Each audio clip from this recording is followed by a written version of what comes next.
দাজ্জালের ফিতনা সবচেয়ে ভয়াবহ।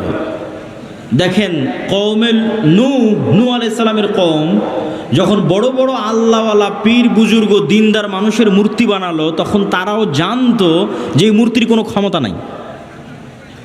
ইয়া আবাতি লিমা তা'বুদু মা লা তাসমাউ, ইব্রাহিম আলাইহিস সালাম বাপকে বলছে, হে আমার বাপ, এমন মূর্তির কেমনে ইবাদত করো যে শুনতেও পায় না, দেখতেও পায় না। তাহলে আগের যুগের মানুষ যে মূর্তির ইবাদত করতো অথবা এখনো করে, তাদের সাথে কোরআনের যে তর্ক বিতর্ক, ওই তর্ক বিতর্কের মানদণ্ড হচ্ছে তোমরা যেই সমস্ত বাতিল ইলাহের পূজা করো এদের রব হওয়ার ক্ষমতা নাই। রব হওয়ার ক্ষমতা নাই মানে কথা বলার ক্ষমতা নাই, শোনার ক্ষমতা নাই, দেখার ক্ষমতা নাই, সৃষ্টির ক্ষমতা নাই। এরা একটা মাছি বানাতে পারবে না, মশা বানাতে পারবে না, এরা একটা খেজুরের বিচির দানার উপরের যে পাতলা আবরণ থাকে ওটার পর্যন্ত এরা মালিক নয়। তাহলে যে রব নয় ও ইবাদতের যোগ্য কেমনে হয়? রব তো আমি, আসমান জমিন আমি বানিয়েছি, সূর্য চন্দ্র আমি বানিয়েছি, ইবাদত আমার করো, এই দিয়ে কোরআন পরিপূর্ণ। এটা মানুষের বুঝতে সহজ যে এর ক্ষমতা নাই, কেন এর ইবাদত করব। কিন্তু এই কনটেক্সট অচল হয়ে যাবে যখন দাজ্জাল আসবে। কেন দাজ্জাল রব যা যা করতে পারে তার প্রায় সব কিছুই করে দেখাবে। এই জন্য দাজ্জালের ফিতনা সবচেয়ে ভয়াবহ, ভয়ঙ্কর ফিতনা। মা কালী, মা দুর্গা আর শাহজালাল আর শাহপরাণ, যাদেরই মানুষ আল্লাহ বাদ দিয়ে ইবাদত করছে, আর ঈসা আলাইহিস সালাতু ওয়াস সালাম আর মারিয়াম আলাইহিস সালাতু ওয়াস সালাম আর যাদেরই ইবাদত করছে, তারা কেউ এখন আপনাকে দেখাতে পারবে না যে আমি আকাশকে আদেশ দিলাম আকাশ বৃষ্টি বর্ষণ করবে, আমি জমিনকে আদেশ দিলাম জমিন ফসল উৎপাদন করবে, জান্নাত দেখালাম জান্নাতে ঢুকে যাও, জাহান্নাম দেখালাম জাহান্নামে ঢুকে যাও, মৃতকে জীবিত করে দিলাম। এই রকম একচ্ছত্র কন্ট্রোল যা একমাত্র রবের থাকে তার কারণ নাই, ফলত ওদেরকে বাতিল ইলাহ প্রমাণ করা সহজ। কিন্তু যখন একজন সত্যি সত্যি এগুলো আপনাকে করে দেখাবে, তখন আপনি ঈমান ধরে রাখতে পারবেন না। অনেকগুলো কারণে। এক নাম্বার কারণ, যারা ধরেন আগে থেকেই শক্তিশালী কোনো কিছু দেখলেই আরে বাবা এই তো অনেক বড় ওলিয়া উলিয়া কবিরাজ, অনেক কিছু করতে পারে, দেখলেই যাদের অন্তরে ভয় ঢুকে যায়, মনে হয় না এর কাছে মনে হয় কোনো ক্ষমতা আছে, এরা তো এমনি দাজ্জালের পূজা করবে। যারা যুগ যুগ মূর্তির পূজা করেছে, মাজারের পূজা করেছে, এদের বাধা হবে না। ওরা দাজ্জালের ক্ষমতা পাওয়ার দেখে মনে করবে অনেক বড় উলিয়া আল্লাহ চলে এসেছে, অনেক বড় কারামতে আউলিয়া চলে এসেছে, অতএব এখন আর ইবাদত করো, এখন আর পূজা করলে সমস্যা নেই। তো একদল তো এমনি পথভ্রষ্ট হয়ে যাবে। আরেক দল মানুষ থাকে যারা মোটামুটি আল্লাহর উপর ঈমান রাখে, কিন্তু ইস্তেকামা, ঈমানের উপর ইস্তেকামার জন্য সবর লাগে। সবর করার ক্ষমতা এবং সাহস এদের নাই। এদের দেখবেন এখন দুনিয়াবি ক্ষমতা যাদের কাছে, ওদের ওখানে গিয়ে সিজদা দিচ্ছে। আজ থেকে 6-7 মাস আগে 16 বছর যাদের কাছে ক্ষমতা ছিল ওদের কাছে গিয়ে সিজদা দিয়েছে। ক্ষমতার বাইরে এরা চিন্তা করতে পারে না। ক্ষমতা যেখানে, এদের কেবলা এবং মারকাজ সেখানে। এবং আপনি যদি নিজের জায়গায় দাঁড়িয়ে চিন্তা করেন, আজকে তেলের যে সংকট, আমি দাজ্জালের ফিতনার ভয়াবহতা বোঝানোর জন্য আপনাকে বলতেছি। তেলের যে সংকট, মাঝে মধ্যে আমার মনে হয় আল্লাহ আমাদের ফিতনা থেকে হেফাজত করুক, যে এখন যদি কেউ এসে বলে আব্দুল্লাহ তোমার গাড়িতে তো তেলের দরকার, তো এইটা করলে তোমাকে তেল দেওয়া হবে, ধরো তুমি আর 500 টাকা বেশি দিলে তেল দিয়ে দেবো, বা তুমি এই অপরাধটা করলে তোমাকে তেল দিয়ে দেবো। তো কত মানুষ বলে ঠিক আছে ভাই সমস্যা নেই, আমার গাড়িতে তেল দেন আমি করে দিচ্ছি। তাহলে কোনো একটা দেশকে যদি বলা হয় যে সব তেলের কন্ট্রোল আমার হাতে, এটা করো তেল পাবা, নাহলে কিন্তু আবাদও বন্ধ হয়ে যাবে। আমরা মনে করি তেল মানে দিয়ে শুধু গাড়ি চলে। পেট্রোকেমিক্যাল থেকে সকল সার উৎপাদন হয়, সব কোনো সারই আর তৈরি হবে না। তো সার না হলে আপনি চাষ করবেন কি দিয়ে? স্যালো মেশিন স্টার্ট না দিলে পানি তুলবেন কোথায় থেকে?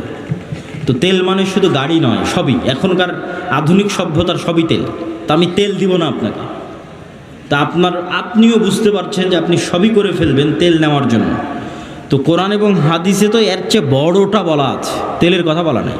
সরাসরি আকাশের বৃষ্টির কথা বলা আছে, জমিনের ফসলের কথা বলা আছে ডাইরেক্ট, যে দাজ্জাল ইরাক এবং শাম এই 2 দেশের মধ্যের সীমানা দিয়ে যেতে থাকবে। কোনো এক নগরীর মানুষের কাছে এসে বলবে, এই তোমরা আমার উপর ঈমান আনছো? তারা বলবে জি জাহাপনা, জি প্রভু আপনার উপর ঈমান আনলাম।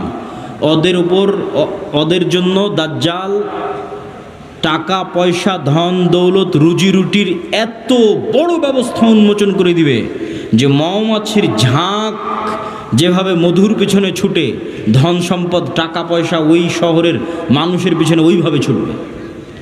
এবার অতিক্রম হতে হতে আর এক শহরে আসবে, সেই শহরের মানুষকে বলবে আমার উপর ঈমান আনয়ন করছো? তারা বলবে না, আমরা রব্বুল আলামিনের উপর ঈমান রাখি।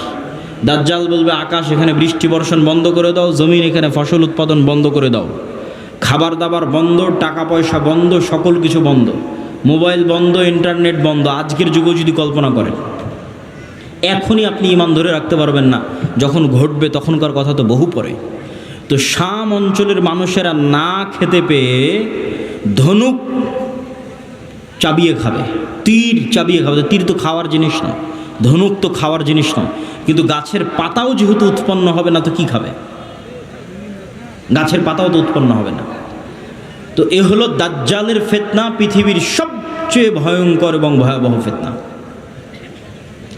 দাজ্জালের ফিতনা সম্পর্কে বলতে গিয়ে দুইটা হাদিস না বললেই নয়। একটা হাদিসে রাসূলুল্লাহ সাল্লাল্লাহু আলাইহি ওয়াসাল্লাম বলছেন যে দাজ্জাল পৃথিবীতে 40 দিন সফর করবে।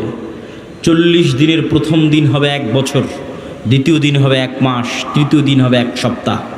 আর দাজ্জালের গতি হবে কাগাইসিন ইস্তাদবারাত হুররিহ, এমন মেঘমালা যেই মেঘমালাকে ঝড়ো বাতাস উড়িয়ে নিয়ে যাচ্ছে।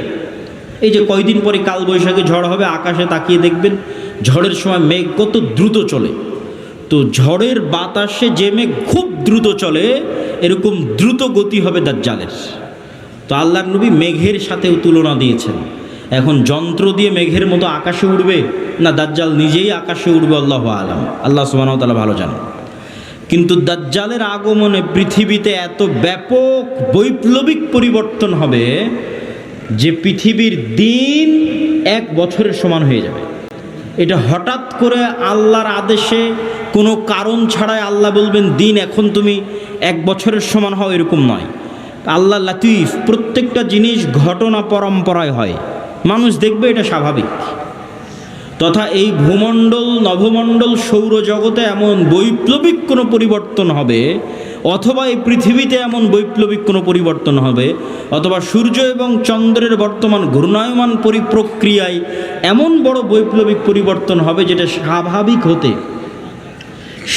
হতে সময় লাগবে। একদিন হবে 1 বছর, তারপরের একদিন হবে 1 মাস, তারপরের একদিন হবে 1 সপ্তাহ, তারপরে স্বাভাবিক। ওইটার আগে কিছু একটা ঘটবে। দাজ্জালের আগমনই ওই রকম ভয়ঙ্কর এবং ব্যতিক্রম হবে।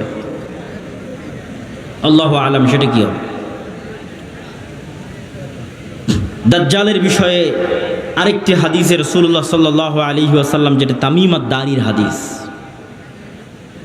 যারা 30 দিন সমুদ্রে লাইবা বিহিমুল মাউজ শাহরান কামিলান, সমুদ্রের ঝড় বাতাস এবং ঢেউ 1 মাস যাবৎ তাদেরকে কোথায় নিয়ে গেছে কোনো কন্ট্রোল ছিল না নৌকার উপর।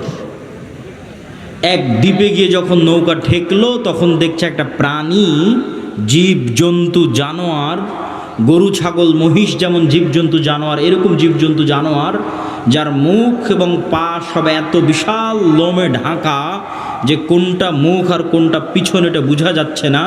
এই জানোয়ার কথা বলতেছে। তো মানুষ তো কোনোদিন দেখেনি, মানুষ ছাড়া আর পৃথিবীর কোনো জীবজন্তু জানোয়ারকে কথা বলতে। তো আরবের ওই মানুষেরা এই জানোয়ারকে কথা বলতে দেখে মনে করেছে এটা জিন, শয়তান, কিন্তু জীবজন্তু জানোয়ার। ও বলছে আনাল জাসসাস, আমি গোয়েন্দা, একটা মানুষ তোমাদের সাথে সাক্ষাতের অপেক্ষা করছে, এদিকে যাও। তো তামিম আদ-দারি বলছে আমরা যখন ওই মানুষের কাছে গেলাম, বিশাল দেহের মানুষ, এত বিশাল দেহের মানুষ আগে কোনোদিন কখনো দেখিনি। তো দাজ্জালের বিশাল দেহের হওয়াটা কি ব্যতিক্রম কিছু? ব্যতিক্রম কিছু নয়। আমরা এখন 5 ফিট 5 ইঞ্চি 6 ফুট হয়ে গেছি, কিন্তু আদি পিতা আদম আলাইহিস সালাম তো আর 5 ফিট ছিলেন না। আদম আলাইহিস সালাম ছিলেন 60 দেরা, 60 হাত, 60 গজ, 40 মিটার, প্রায় 10 তলা 15 তলার সমান উঁচু। তাহলে এখন যদি আদম আলাইহিস সালাম আমার সামনে উপস্থিত হয়, তাহলে আমি তো আশ্চর্য হয়ে যাবো, কারণ এই বিশাল দেহের মানুষ তো আমি কোনোদিন দেখিনি। তাহলে দাজ্জাল বিশাল দেহের হবে, এটা ব্যতিক্রম নয়, কেননা দাজ্জাল তো আদমেরই সন্তান, মিন উলদে আদম, আদমের সন্তান। তো তার হাত তার